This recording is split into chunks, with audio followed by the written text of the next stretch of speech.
everybody, it's Lisa Murray here. Hi, my sweet lifers. I hope you guys are having a beautiful week. Today, guess what, guys? We're still working on these beautiful authors that have co-authored this book with me, The Journeys of Goodbye. And today I'm with Trudy, my sweet friend Trudy. She is a reverend. She is a doctor. She's all the things.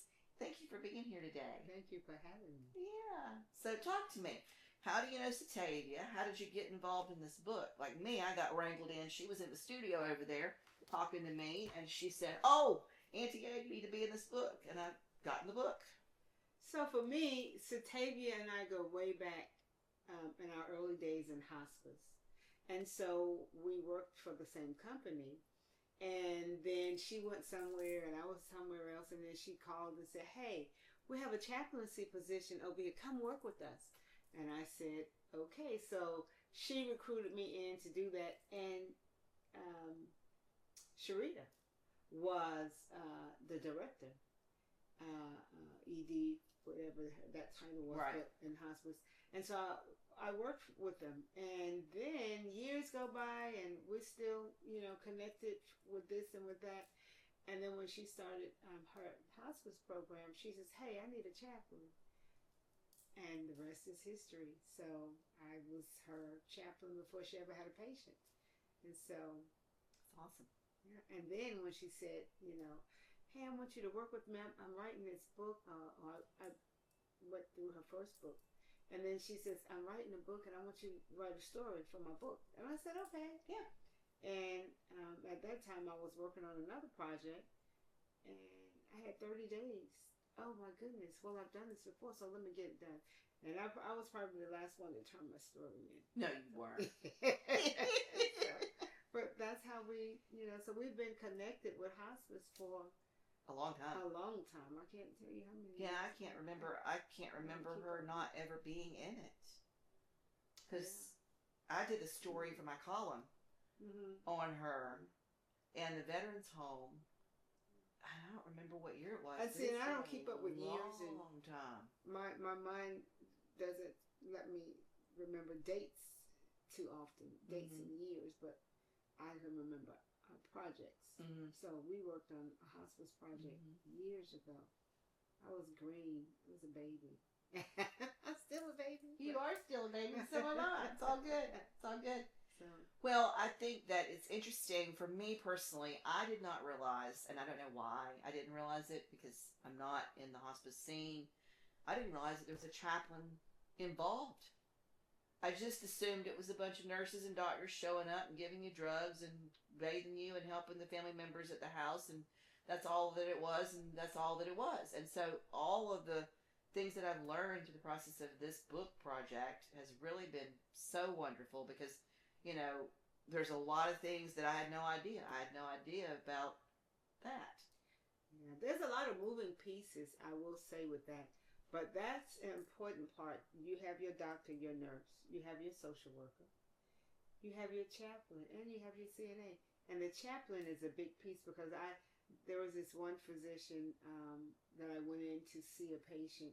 The doctor said, he read my notes afterwards, and he said, "Oh, this was amazing."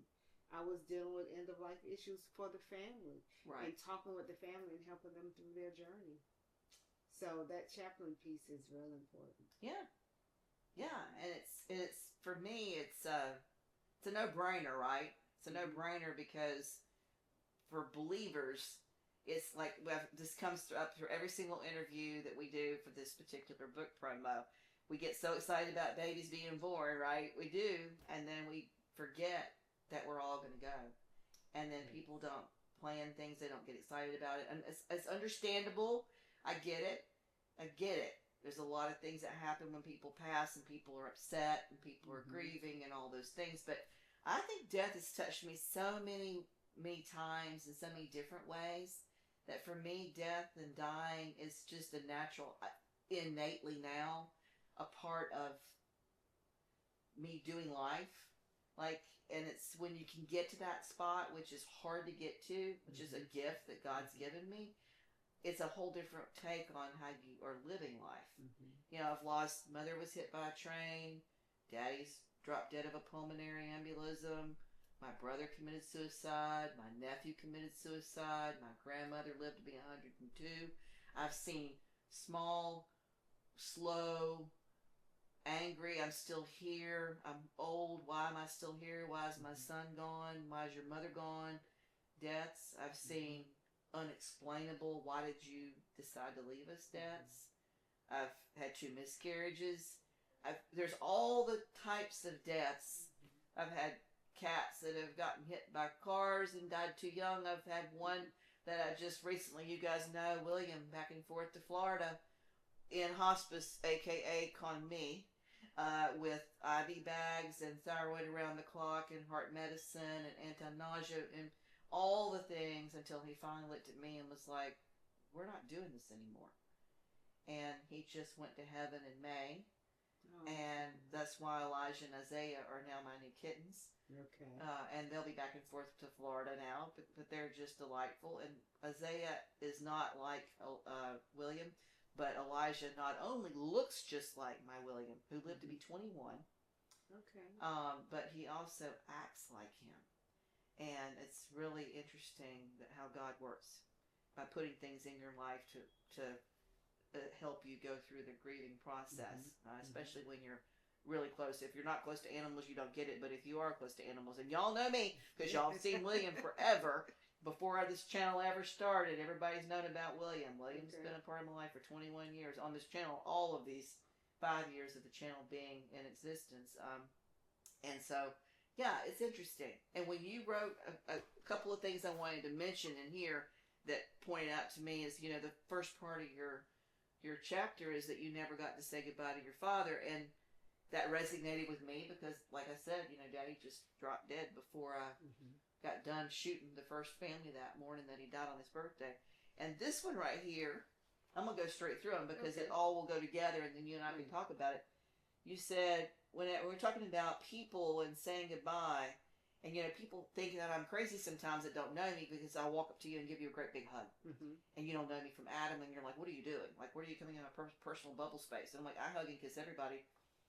I don't know when's the next time I'm going to see you. Exactly. And when you live your life like that, and you know how life works like that, then you do things like that. And so you can almost tell when people have gone through certain experiences just by that alone. And you wrote in here, which I have said so many times to so many people, tell your loved ones how much that they mean to you. My mother said, I love you every time we talk. We didn't leave anything unsaid. Right. And that's the thing. Like, whenever you talk to a friend or you talk to anybody, a neighbor or your sister or your child or your whatever, you never know when it's going to be. You never know. And it sounds, people have said that to before, and they're like, oh, you're so morbid. And I'm like, I'm not morbid, I'm real. I'm not morbid, I'm real. I live my life day by day. I'm not casting into the future. I know that God will take care of it. It's His will. It'll happen the way He wants it to happen. Now, that doesn't mean I'm sitting around doing nothing. Exactly. Or not actively participating in doing life, but as far as like this whole idea of people planning out like all these crazy things, I mean, I don't do that. So you and I got a lot in common then, because it's like whatever happens, happens. Yeah. It's amazing when you try to plan some things and you want them to happen a certain way and they don't, whereas you let things happen naturally. But that is beautiful. You don't know where you're going to be tomorrow. You don't know if you're going to see tomorrow. Right. So you have to seize it. The moments, right? Yeah. Hug them, kiss them, tell them that you love them, tell them you forgive them. You know, there's a lot of people that don't realize what they mean. I mean, you did this for me. You never know how it blessed me. Right. You have to let it be known. Yeah. You know? I'll never forget, like you said, Satavia and I go way back. The one day that she called and said, come over here and work with us. It was like, you thought enough of what I do to invite me into your space. Let it be known. I really appreciate it. I'm indebted to you because of that. You know, that one smile that you give someone, you never know.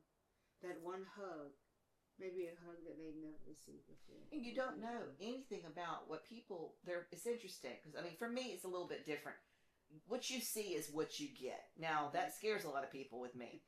Because, you know, you either love me or you hate me, but I'm not going to be somebody different. I don't have a wall up where there's this side of me that you see, and then I'm somebody else behind closed doors. What you see is what it is, and if you love it, great, and if you don't, that's okay too. Like, I'm okay with that. There was probably a time in my 20s, early 30s, where I was more concerned about people liking me and trying to fit in. And I don't know what happened, but some switch got flipped a while back, and I'm like, no, I don't have time for that. I have to just be who I am.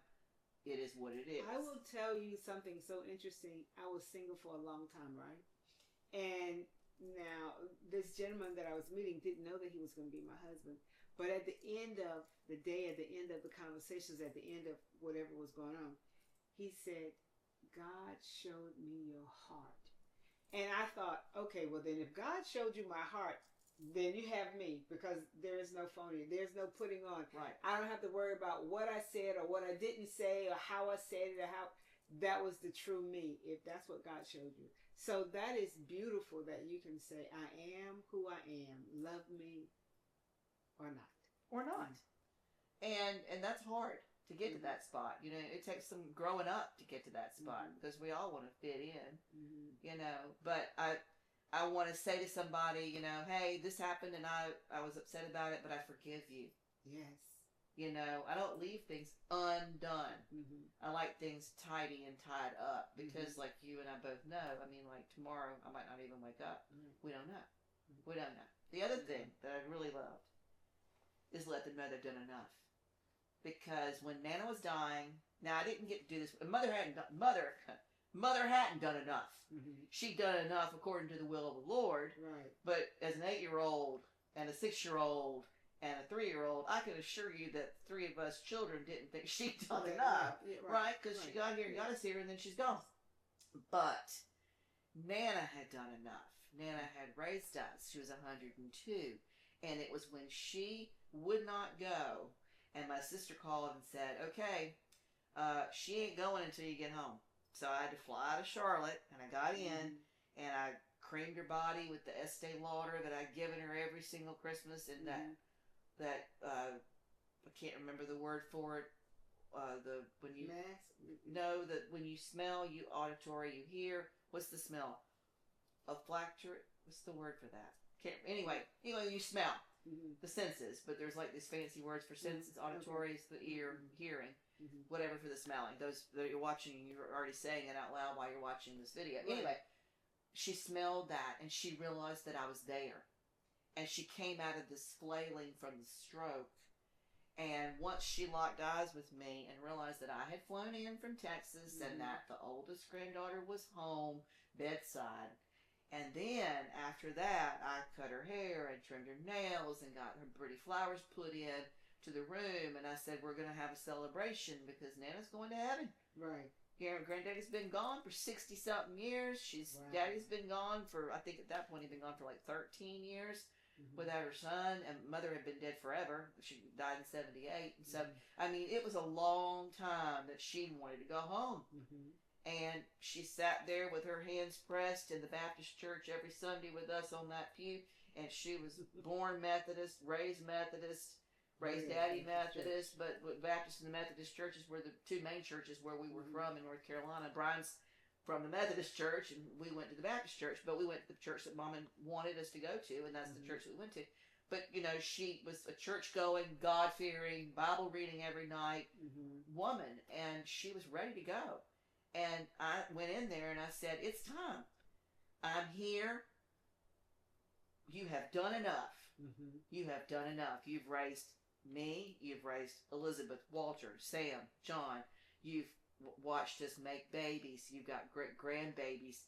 You've buried your husband, your son, my mother, your siblings, your parents.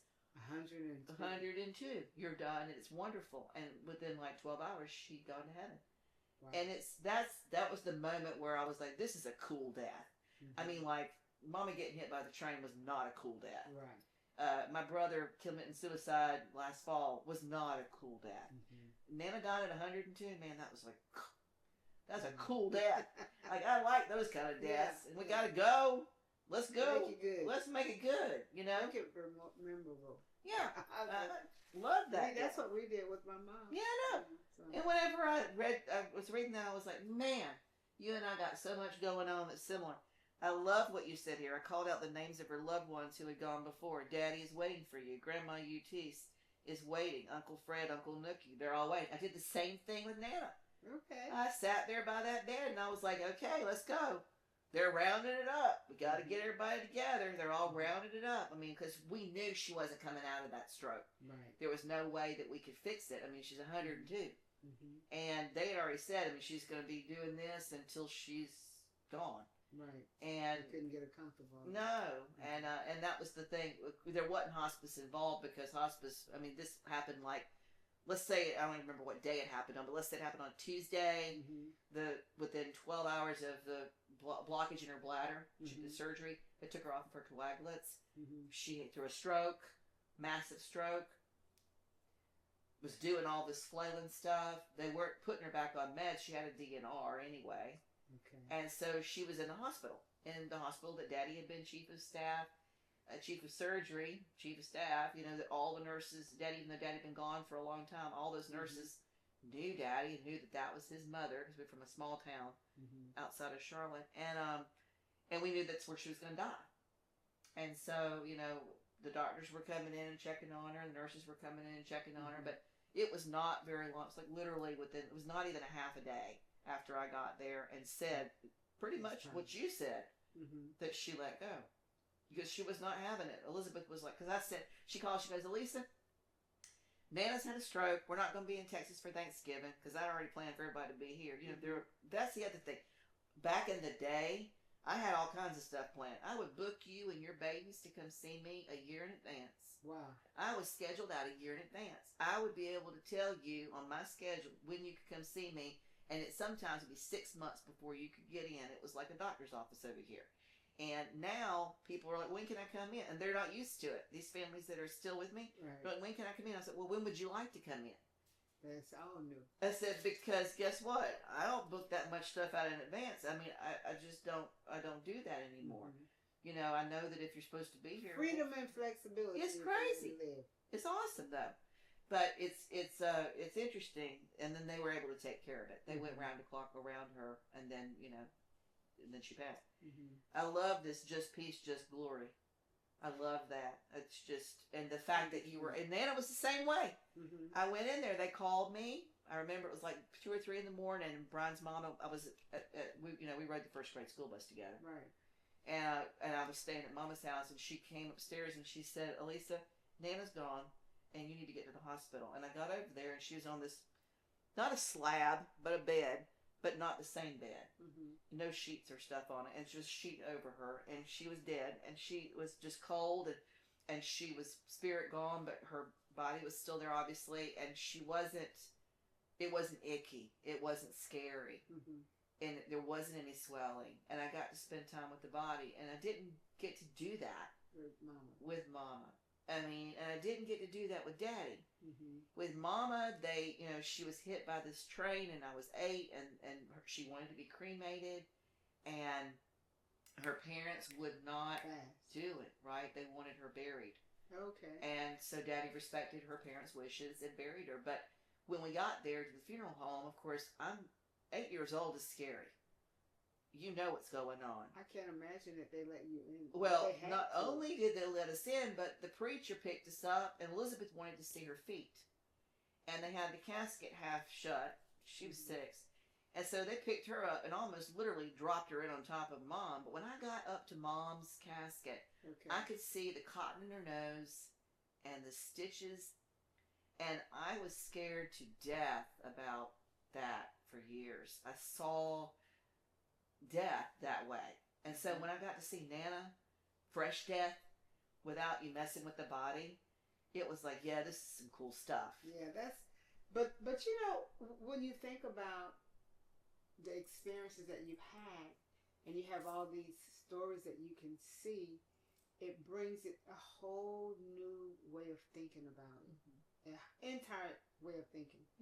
Wow, look at what God is doing. The fact that Nana's body is fresh, and as you mentioned before, wow, her body is here, but her spirit's. And I used to tell people, don't confuse kids. Don't confuse them with daddy's gone to heaven, but the body is right here. They don't quite understand that. Wait until after the funeral, after they've seen the body, they know that you put the body in the ground because they're watching. Now talk about heaven. The spirit that's gone to heaven. Because a lot of times kids don't get that experience that you've had from 8 years old to now seeing someone 102. Mm-hmm. It's a major difference. Yeah, it's huge. It's huge, and the way that you process it. Elizabeth and Walter processed it. Walter doesn't even remember it. Daddy was all puffy and swollen, and still like sewed up and buried and all that. I mean, Nana was so funny. She would not let me bring her here to live with me. And she goes, I know that if I come live with you in Texas, I will have the best care. But the problem is that you will cremate me and put me in a box in your office with your cats. You will not take me back to Virginia. You will not bury me beside your grandfather. And I was like, well, I'll do what you want me to do. But if I got to do what I wanted to do, yes, you're right. I would cremate you and put you in the office with my cats. But it's interesting that back in the day, they wanted burial. Now we're comfortable with cremation. Correct. It's been a very interesting change, I was like that. I was like the funeral. My grandmother had 14 children. So you can imagine what I've experienced with life and death. But over the years, I have learned and I have accepted. When my cousin said she loved fishing, she says, when I die, I want y'all to cremate me and take me out and sprinkle me in the water with the fishes. And I thought, you're going to burn. You're going to burn twice. That was before I understood the spiritual thing, the spiritual side of it. That yes, because you die, your body, your spirit goes to heaven, but those ashes, you're going to become ashes anyway. The body is. You're going to get a whole new everything else. But now that I've been in hospice or been a chaplain for as long as I have, I understand that process. It's a beautiful thing when that rooster over there, yeah, that's my grandmother. I went to a family. This is amazing. I went to a family's home, and they were like, where's Grandma? We can't find Grandma. I don't know. She's in the room over there. She's under the bed. I think, Grandma under. What are they talking about? They took a ball, put Grandma in a ball, after her death. Buried her, cremated her, and the kids play with Grandma, playing with the ball, and Grandma rolls under the bed. Can you imagine how those kids are going to grow up saying, we know about our grandmother. We play with grandmother. Well, we play with the ball, and some of Grandma's ashes are in the ball. One of my friends had a funeral. I did not know she was going to do cremation. She had her funeral. We were later at her house, and by now I know that the cremation was taking place. There was an elephant. We collected elephants. Grandma was in the elephants. Grandma was in the dining room in the rooster. And Grandma had ashes buried in North Carolina. So we go, Grandma's everywhere we go. It's like, oh, okay. But it's a beautiful thing when you can do it. Well, and I think it's a healthy thing. I understand the reason why Daddy did what he did. And, he was being directed by her parents. And, who's expecting your wife of 31 years old to get hit by a train and leave you with 3 kids to raise? And so trauma. Nobody's planning a funeral. Nobody's thought about a funeral. I don't even know if she even had a will, for all I know. I mean, who knows what they had planned? He had just finished med school. She just finished nursing school. We just started their lives together, building their family, all of those things. So, but now hindsight is 2020, right? So I'm 55 and now I'm grandma, and I've got a will and I've got all those things in place, and I'm writing down who gets what diamond.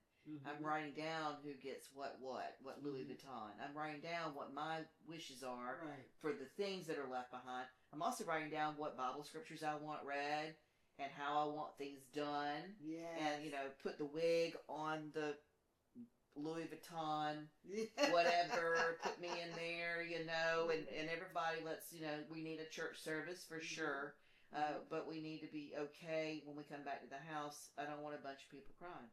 Right. Because every day I'm living in what He is expecting me to be, continuing to work towards what His will is. Mm-hmm. I'm not running around doing crazy stuff.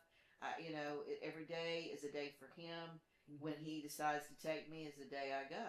Right. I'm not worrying about that. Mm-hmm. And I see so many people are like, oh, I need to I need to I need to I'm like, no, you don't need to do any of that. You need to just take a minute and breathe and be still. Be still. Know that He's God. And know that He's God. Yes. Yeah. So the other thing I wrote down, I didn't write it down. I did another underline, which it just depends on who it is, right? But you resonated with me so much. It was just such a beautiful chapter, guys. You've got to get this book. In the moment, God proved His word true. I was reminded of Psalm 91, that we do dwelleth in the secret place of the Most High. Mama had abided there her whole life.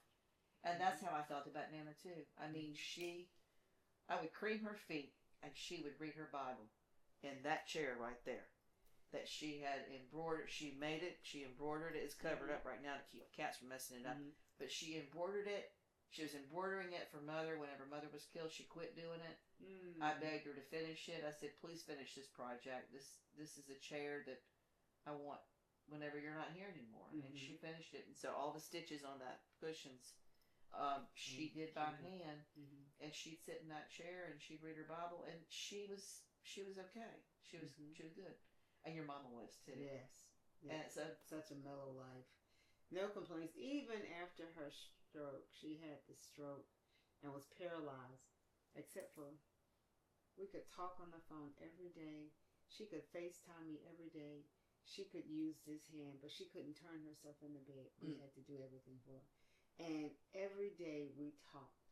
Every single day. I'm in Texas and she was in North Carolina. Every single month. Where in North Carolina? Raleigh-Durham is where I fly into. Little small town called Enfield. So I graduated from St. Mary's. Okay. St. Mary's College. Okay. I left at 17 and went to the last 2 years of high school there. And then got my associates in liberal arts from there. And then went on to Savannah College of Art and Design. Mm-hmm. And then from Savannah went to U of H here in Houston. But yeah, I've spent a long time in Raleigh. Oh, wow. Yeah. So yeah, I fly into Raleigh, and then we have to drive 70 miles to, you probably heard of Rocky Mount. That's where my mother's from. Really? Big Daddy and Granny. Granny was a third grade school teacher. My grandmother graduated from East Carolina. Okay. And she taught third grade in Rocky Mount, and my grandfather was an insurance salesman. And so I grew up. We had to do everything. We lived out of town. It was called Enfield. It is Enfield. But we had to go to Rocky Mount for everything. To the doctor, to the hospital, to get groceries if you wanted to go to the Walmart. Everything was Rocky Mount. Yeah, you know that neighborhood, it's Terrytown? Yes, Terrytown Mall. That's the neighborhood that... Really? Oh my goodness. It's still there. We don't call it Terrytown. I don't know what they call it now, but a lot of the stores moved out, and then they built a mall a little further down the street from there. But yes, Terrytown was where we did everything.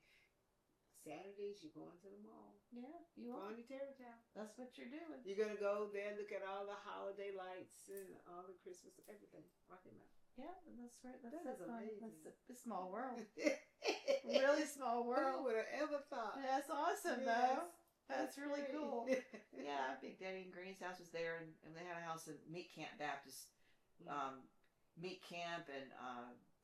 trying to think of the name of the town, but Meat Camp is the name of the main part of the town. There's a little tiny town from that in the Appalachian Mountains near the Blue Ridge Parkway. They had a little mountain house there, but all of their raising babies, all my mother's childhood, all of that was right there in Rocky Mount. Wow. Yeah, and they come pick me up because on the weekends, St. Mary's is all private Episcopal girls' school. That's how I became Episcopalian. Mm-hmm. And they were so worried about that because they were the ones that were the Southern Baptists. Right. So they were concerned when I went off to St. Mary's to girls' school, but they would pick me up on the weekends, and they'd take me back to Rocky Mount to stay with them for the weekend, and then they would come back, bring me back to the dorm Sunday night, start school back again. That's amazing. About an hour away from their house. But, yeah, that's teacher college. I went to Elizabeth City State University in North Carolina, which at the time was a teacher's college, so quite naturally I was a teacher. Long time ago, before moving to Texas. So interesting. Yeah. That's so cool. That's so cool. How funny is that? That's neat. To have it come all the way to Texas to hear something. You know where what? That's amazing. Yeah, that's Rocky so Mount. far away. Yeah, yeah, yeah. Lots of fond memories though. And Wilson. Yes. Lots of family. In fact, Granny Big Daddy and all of the family, all the Battens are buried right there in Wilson. Wow. Yeah. That's amazing. And Bill's Barbecue. You know Bill's Barbecue? Yes. Do you get to go back often? Well, we have not been back since Brian's mother passed away. It's been 3 years. And I've waved the flag. And so I said, you know what, guys? I mean, Brian's not as close to his siblings as I am with mine. My sister's moved here. My brother's still in North Carolina, South Carolina. They've got a house near Myrtle Beach. So he's back and forth between the two. My other brother is in Charlotte, and then my brother that just passed away was in San Antonio. He had also moved to Texas. But Brian's siblings are all in North Carolina. And I'm like, you know what? You kids haven't gotten together since your mama died, and I think it's about time we get somebody to get something put together. And I'm the one that always has to do that. I'm the one that always says, hey, we're da-da-da-da-da, you know, and then I go and get all the food, make all the food, because they love my cooking. So I'm the one doing all that. So I don't know what we're going to do about the food part, but this fall we're going to gather. So that's amazing that you say that, because this month on the 28th is the day that my mom died 3 years ago. And I have been everywhere, but I went the second year, the first year, because my father-in-law died, but I really have not been back. My sister met me in New York. She went with me to Hawaii. She, will meet with me over here and over there. But initially, she had a problem with my nephew, saying he'll come to town and he'll go and send a picture of the grave and stuff to you, but he won't come to the house. And I said to her, it's okay. Everybody grieves differently. I've stayed at the house only because I had to when my father-in-law died. And I think I probably spent one night. But don't make him come to the house if he's not ready. That's how he's grieving. He can go to the gravesite and talk to grandma because that's what he wants to do and he feels comfortable. And so when he said, Aunt Trudy, I just can't go. I just can't go to the house. Now you'll drive an hour and a half to 2 hours to go to the gravesite, but the house is 5 minutes away, but you can't go. It's okay. At some point, So that's the 3 years that you said they haven't gotten together. It's interesting to me. Well, I think a lot of it has to do with the way things went down whenever they were trying to get things organized. Mother was not well. My daddy.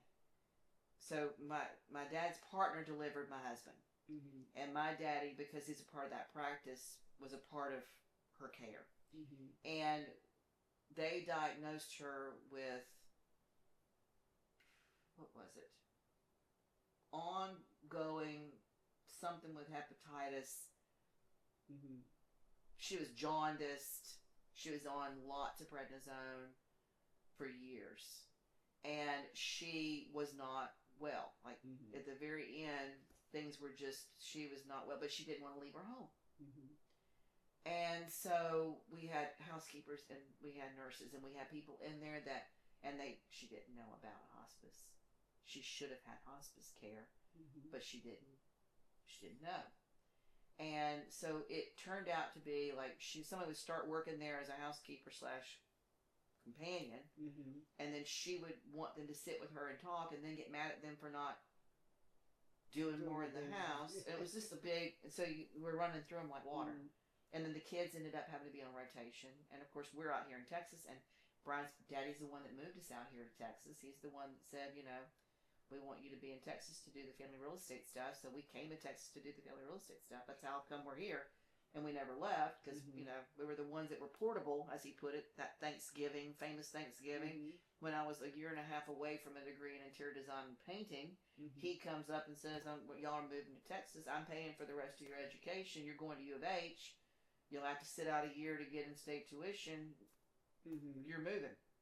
And so I think there's a lot of sort of animosity because the baby didn't have to take care of the mama. Right. And the siblings had to do all this by themselves there because they were still there in North Carolina. And, you know, they were never as close as we are. They were not hugging people. Mm-hmm. I finally got Brian's mom and daddy both trained before they died about the hugging and the kissing. Okay. Finally, because he used to just do this and kind of almost look like he was grimacing because I would just come at him with hugs and kisses as soon as I'd see him, and he was just like, oh. And before he died, he was good about the hugs and the kisses, and Brian's mom was too. But they're not that kind of people. They're not touchy-feely people, and they're not touchy-feely on the phone. I mean, there's probably not a week that doesn't go by that I don't hear from my brother and my sister. Right. And so I just said, we need to get together, you know. So that'll be good. Yeah, they need to get together. So we should be there. I don't know if we're going to do it Thanksgiving, if we're going to do it Christmas, if we're going to do it before or after, or even the first of the year. But we're going to try to get everybody together because they just need to do that. Mm-hmm. They just need to do that, you know, just for a little bit. We all walk different paths. Some are Republicans, some are Democrats. They like to talk about that. Then they get in fights. Okay. Things that don't make any sense to get in fights, you know, they get in fights. Like, I mean, it's like, to me, I'm like, why do you need to get in a fight about that? Or why do you need to ask me 5 different times, why would I bother to go to seminary? Right. What are you going to do with that? That's what has been the most prevalent question, which reminds me of Jesus. Remember whenever he went back and he was like, the very people that are your family are the ones that are just like, exactly. That's what I've experienced with the seminary. Because the people that know me here, why are you doing that? They want to know why. And I'm like, why not? Why aren't you doing that? Is what I want to say. Why isn't every single human being trying to get closer to the Lord and study the Word? I know it's expensive. I know it's a lot of time.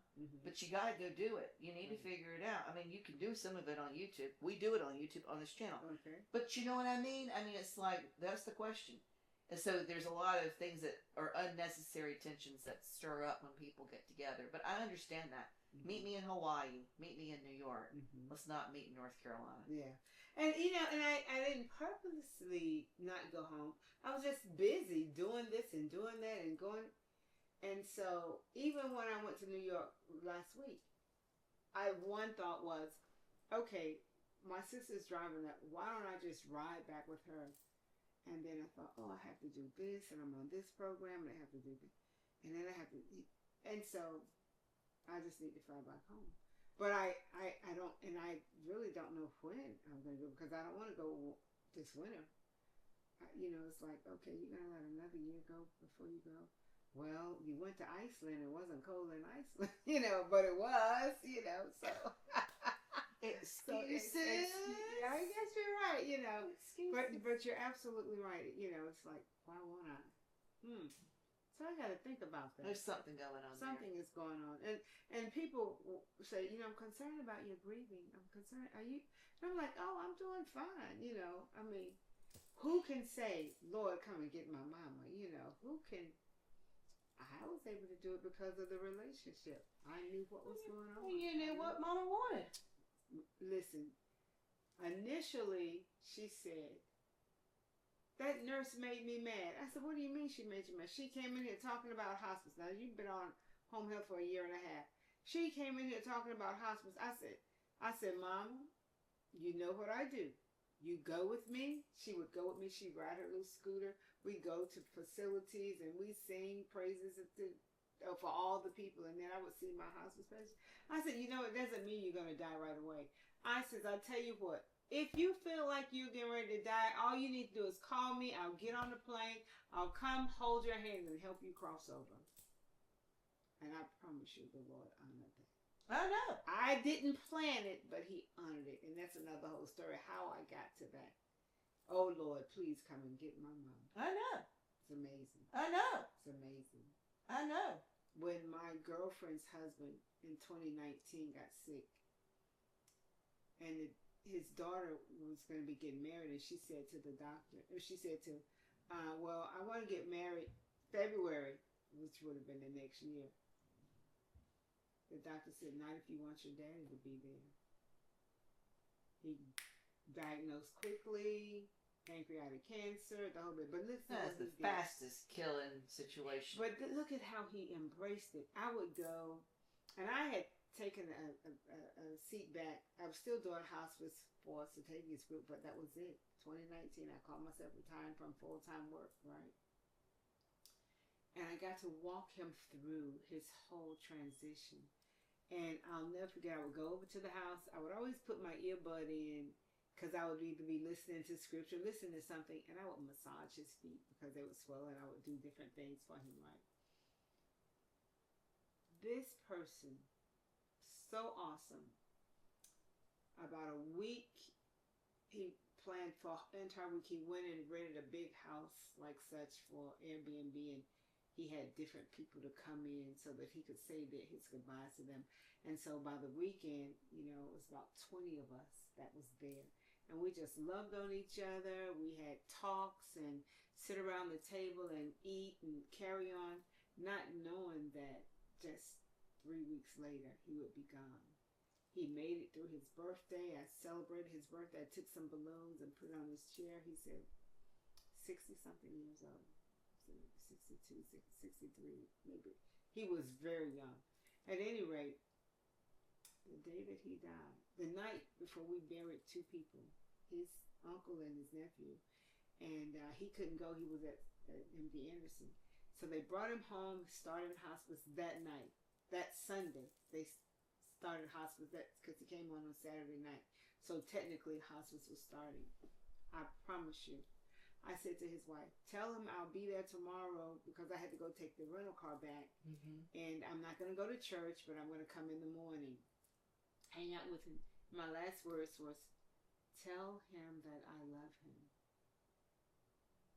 About 6 o'clock, this is 10 o'clock on Saturday night. Mm-hmm. 6 o'clock, 6:30 Sunday morning, his wife called me, Trudy, he's gone. Yeah. I got in my car, I raced up there. I was there before the nurses and everybody, hospice people and do what I do as a chaplain. And I remember he was gone and I took his socks off. When I took his socks off, you talk about seeing someone heal in front of you. Body still warm. I got there and I went to go rub his feet. And I called him his name and I said, OMG, look at your feet. There's not an ounce of swelling. The swelling went down, the body healed. I saw that happen with my mother as well because I was right there. It is amazing when you get to say goodbye to somebody that you love. Mm-hmm. When you get to do it in a way that I tell you, oh Lord, please come and get my mama. God came when he was ready. Right. That send off. Right. But anyway, the whole story is just, I love it. It's just beautiful. I love it because it is beautiful. And it's just a mark of what people need. They need to read this book. Y'all all need to read this book. It's a very important book because it is not just one story. It's multiple stories, multiple walks. It's my story. It's your story. It's so many people's different walks. And we grieve differently, but we also can learn from what we've each experienced and what it is. Mm-hmm. And we're all going to go. That's right. And one of my favorite things is when I hear like some other stories that I read in the book that just touched me as well. But one of the things that stand out to me about loving a person and having to say goodbye or letting them go, the question comes, it's better to love and lost than never to have loved at all. And I think a lot of times people can't wrap their head around letting someone go or saying goodbye or saying I'll see you.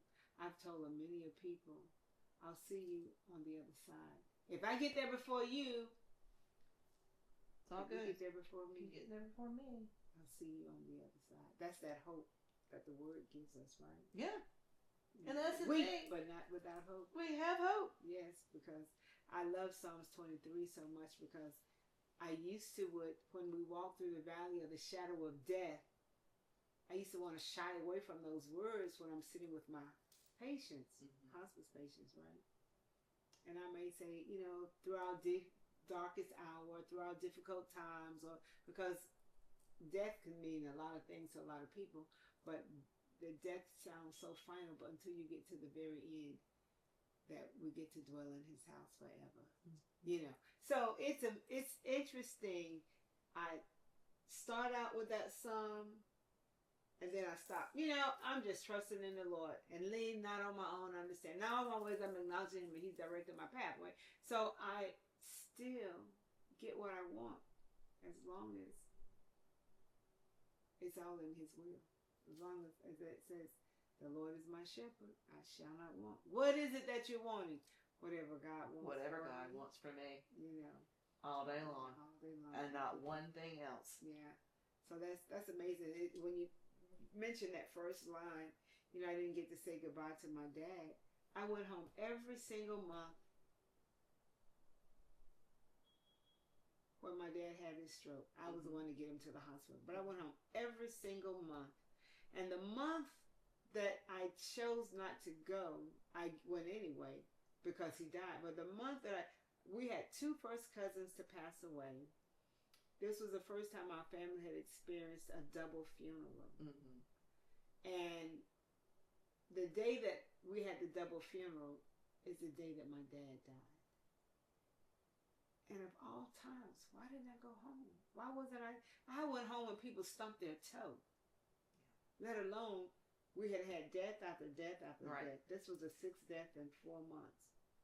And my dad's death made the 6th, shall I say. But I didn't get to say goodbye to him. Unlike 30 years later, now it's Mama's turn, right? And I go home every single month. I went home every single month for 3 years while she was ill. And I talked to the nurse. And the nurse said, Trudy, you know, this is the time. She's at the stage where, you know, we would put a person in the hospital and we would intubate them. And then, so she says, but you have to be okay with, I didn't have a ticket for this particular month to go.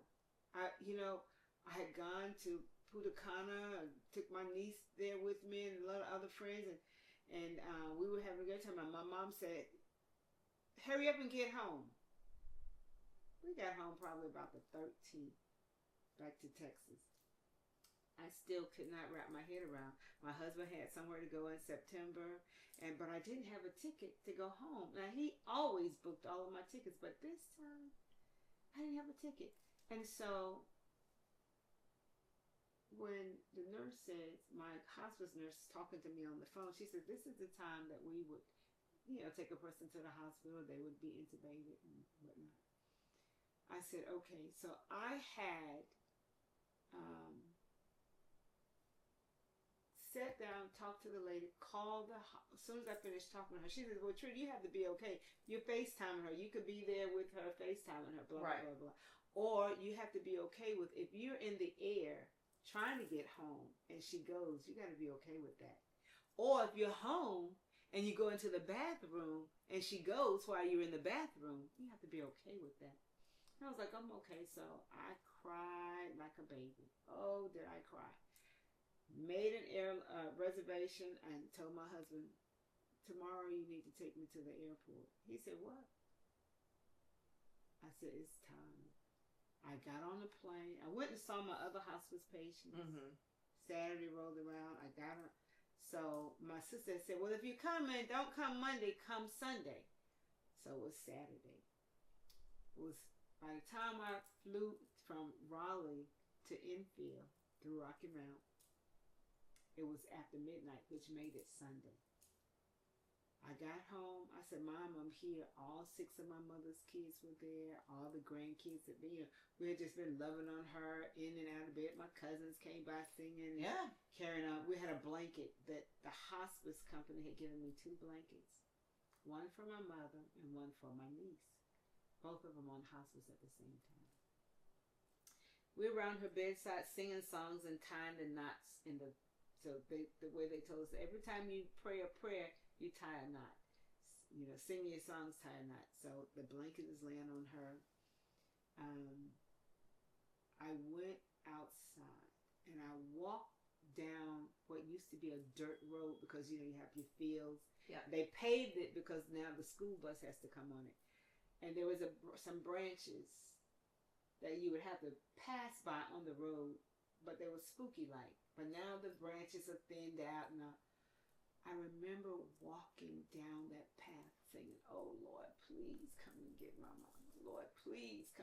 I was screaming it to the top of my voice. Lord, please come and get my mother. She's so ready. I wasn't ready to let her go, Right. but I'm ready to let her go now. She's so ready because she's been saying month after month, when is God coming? Why won't God come?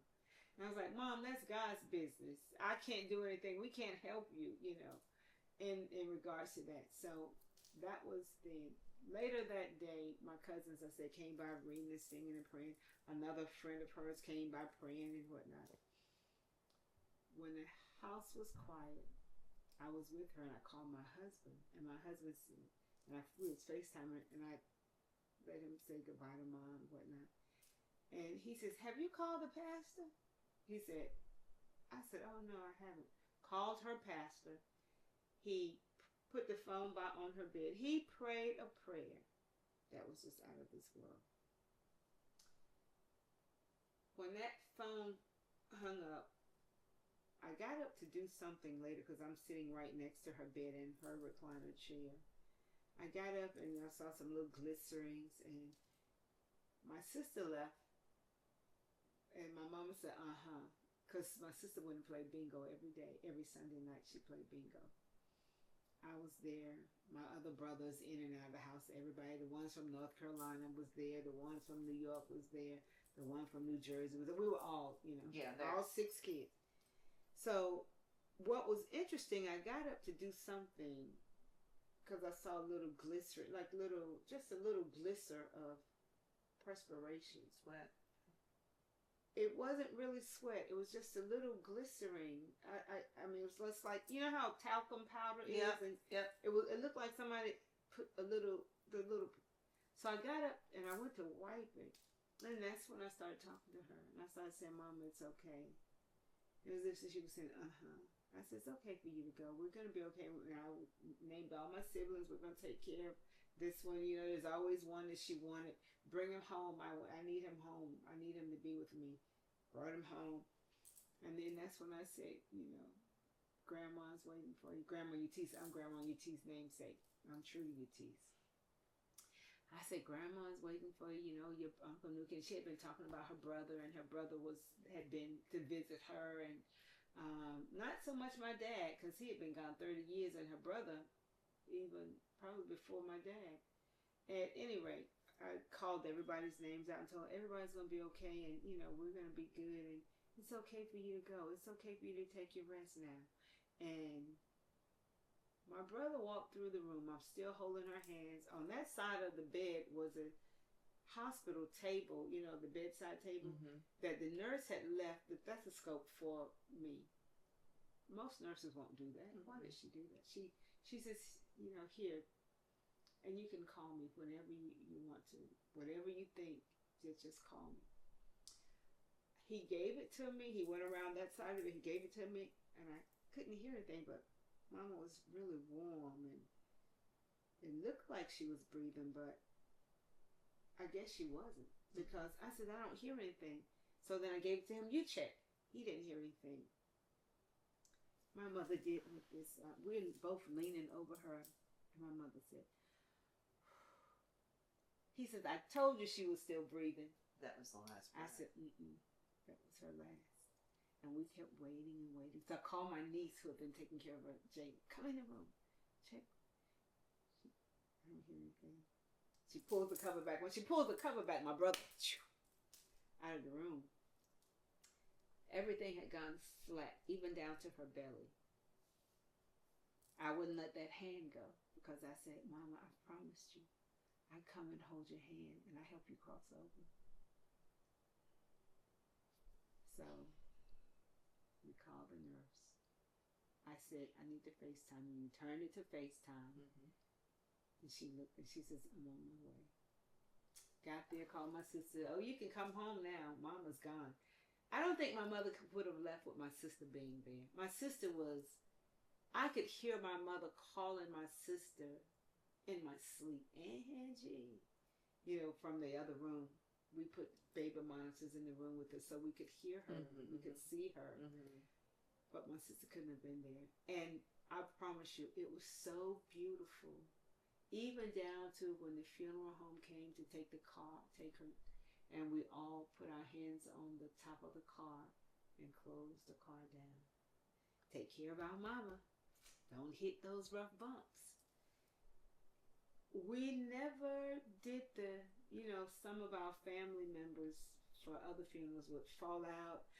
Yeah, just go crazy. Yeah, I mean, that's my experience because, of course, Mother was 31 years old. Right. Right? So Nana's holding Walter, and Mama's supposed to be going and getting basting threads at the remnant shop for Granny and her mama to finish the Easter dresses in a few weeks. And you got an 8-year-old me dressed in ballet clothes waiting in Elizabeth's at ballet, and you got grandparents in the house, and you got babies to raise, and you got, I remember I was telling Sharunda, for years, I could not see a police officer in a uniform. I've never had a wreck or ever had a ticket to this day. Because Daddy was everything. The doctor, right? One of the main doctors in the town. And Mother had just been named Woman of the Year, and we knew everybody. And when she got hit by this train, the entire fire department showed up. The police department showed up. Everybody showed up. And when they came to the house, Daddy was standing there in his white coat, and all the department was behind him. And I associated police officers with bad news bears. It was like, these guys are bad, but they were falling out everywhere. I mean, like, there were doctors taking blood pressure on Granny and Big Daddy and Nana, and I mean, everybody was losing their minds. Yeah, that was a shocker. Just like something you see in a movie where people like The Sopranos or something, and they're all in the house, and everybody's wearing black, and everybody's roaring, falling on the couch and crying, and the church is showing up with all the food, so much food, everybody crying, every adult I ever knew crying, no one not crying, everyone's crying, and it was not good at all. It's amazing, though, to be able to now experience it from both ends. Yeah. Yeah. It's the fear. I'm so grateful for all of that. I'm not happy about us dying. We got to go, though. We got to go. We ain't going to get to choose that. I am excited, though. Well, you'll think this is funny. Y'all will, too. I thought, for some reason, I don't know, maybe whenever I died that I might get to not come back here as in a person or whatever, but that when I got my new body, I could maybe switch it, and get to be a boy, and then. But see, I wasn't thinking straight because we don't have all the pain anymore. Like we don't do nursing, we don't do breastfeeding, we don't do deliveries and labors, we don't do any of that stuff anymore. So that's fine to still be a girl. But I was like, I want to ask for the hair that my son has, the blonde curly hair, and I want to be a guy. I don't want to be a girl anymore because being a girl's a lot of work, a lot more work than the boys. But but now that I know that, like, first off, we're not going to have any clothes anyway. We're going to be back to Adam and Eve status, and we're going to have our bodies in the best form that it ever would have been in, and we're restored fully, and we never have any pain, we never have any suffering, we never have any disease or death or dying or any of that. Well, this is all good stuff. You know what I mean? Like, it's just all good stuff. So, I don't know. It's going to be interesting to see what's going to happen when we get to heaven. People have all these different questions, but I just praise God the fact that I know that this is not the end. Right. This is not the end, and it's going to be so much better. Like, what is my mother's favorite scriptures? Where the Lord says, John 14. Says, I go to prepare a place for you, and you got the mansion. The mansion, you didn't get hit. You got a mansion. You got a mansion. You got all kinds of stuff. You got all kinds of stuff. So, but it's beautiful how you look at it, And I think for people who are struggling, I would ask them to truly get in touch with the Lord. Truly allow yourself to experience God and allow God to take you through that, because if He takes you through it, you'll come out much better. When you say, how can you say goodbye? How can you say, Lord, come and get my mother? How can you say, they're better off gone? I promise you, if you put them all and ask them to come back, they say no. Nobody would want to come back to this. No. Nobody wants to come back to this. Yeah. So, anyway, and the older I get, the more I'm understanding that, because I got menopause and gout and all kinds of stuff. So some mornings I wake up and I got creaky knees and arthritis, and I'm like, man, it's gonna be real nice. You know, early on in my ministry, I can remember going to someone and I would go see them and they say, "I'm still here." You know, I'm still here. Like, you know, we go out get on the tractor and listen to them. You know, talk. Because I was one of those persons. Well, I'll be a good missionary. I don't have to be the pastor. I don't have to be the preacher.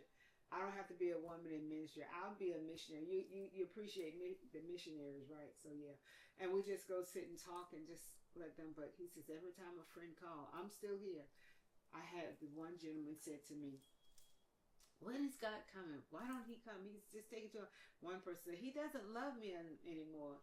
It's amazing the thoughts and the ideas that people have in their head when they're going through, and they, for some reason, forget for a few minutes that you have a loving Father that's going to take care of you and that's going to help you through that. Matter of fact, even though you think it's difficult, he's carrying you in the palm of his hand right now. So that's why you're still here. But I had one gentleman to say to me, "Why don't you all take me out to the barn?" Now, he has gone way back in his 90s. "Why don't you take me out to the barn and put me up and shoot me like we used to do the animals when they were sick?" Put me out of misery. Exactly. You know, so you have all kind of experiences out there that, for lack of a better word, people just need to get to know the Lord. Yeah. And he's going to see us through. Psalms 91 is one of my favorites, but those last 3 verses of Psalms 91, the Lord says, "I'll be with you when you're in trouble. I will deliver you and I will honor you. I will show you my salvation." You get to be in a relationship with Jesus. And you're good to go through all those you're good to go. times. Yeah. I'm all about him being the driver. I'll sit over here beside him and let him help direct and do all the things. Trust in him. All of it. All day long. Yeah, so that's how, you know, a lot of people have made it through those most difficult times of their lives when they didn't know what they didn't know. How could this be? How could a loving God let a mama get hit by a train with these babies left to take care of? Who knows? God gives us the answers. Oh, yeah. I wouldn't be who I am if it hadn't happened. That's right. I would never have become the human being that I have become. There's a reason why. Every single day. Everything that happens for a reason. It's all good. It is good. It is good. Yeah, you said you had something else underlined that I read it all. Oh, you read it? I read it all. It's beautiful. Yeah. I read it all. That's good. I think it's very, very cool that you got to the point where you went from one, not being able to say goodbye to your daddy, to being able to say to the Lord, "Please come get her." Yes, come get her. And it's kind of where I was, you know. It's like I didn't get to say goodbye to Mama, didn't get to say goodbye to Daddy, and then when it came time for Nana, I said, "Let's go. It's time to go." Yeah. So there's a lot of commonality in that for us, for both of us. So, and I've shared some of that all through the years on the channel, not as deeply as we have today, but you know. Well, I hope you guys have found some value in this. If you did, do us a favor, like and share. Don't forget to ring that bell and buy this book. We're going to have it in the episode notes. We're all going to be doing our discussion panel November the 1st in Missouri City. We'll have all the details about that as well. And thank you for spending the afternoon with us, and we'll see you next time on Another Sweet Life. Take care.